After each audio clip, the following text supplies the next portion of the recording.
Alright, upper respiratory tract. A lot of stuff. It's gonna be quick.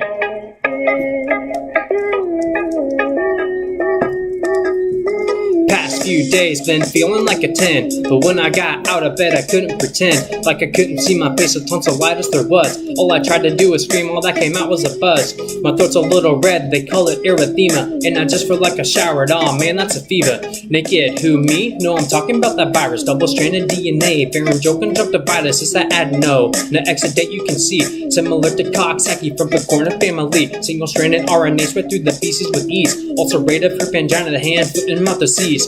Please keep your distance, don't cough on me, especially when I'm young, don't want that pyogenes. Your beige Coxsackie ship that beat a gram positive, beta hemolytic bacitracin, he's sensitive with purulent secretions, fatigue, gay, and fever. Hopefully you'll get some treatment to prevent rheumatic fever. Keep an eye on that urine just in case you see brown nephrotic strains likely to be found in protein capsulated DNA and streptolysin. Luckily you'll get no sepsis due to absent endotoxin, unlike Fusobacterium necrophytum, little gram neg from the mouth into the bottom, Lemire syndrome, jugular vein enlargement, and no exudate, butyric acid from a sperm. Two more bugs that I would like to mention. Somewhat a controversy whether to get vaccination. Gram-positive bacilli that be diphtheria. AB exotoxin 241 inhibits the synthesis of protein. EF2 ribosylation conveniently repress bacterial iron summation. A typical sign that pseudomembrane formation. Cervical lymphadenopathy, fever with complications. The other one is bumps hiding in the salivary. Lymphadenopathy and swollen neck be looking scary.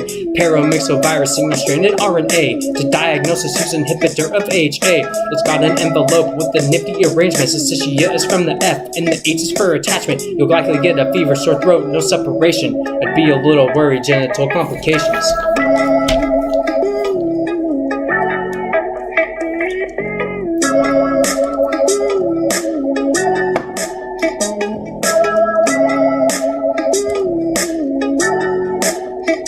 Now, acute inflammation, respiratory distress in the upper tractway, starting with the epiglottis. It's that H influenza gram neg known as the hib. Starting as a cold, I didn't do this ad lib.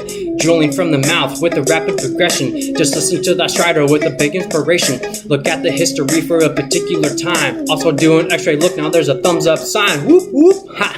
Now I'm talking about pertussis, filamentous hemagglutinin, and protectin and pertussis, toxin, halting chemotaxis, blocking GI. In the paroxysmal stage, so you gotta die.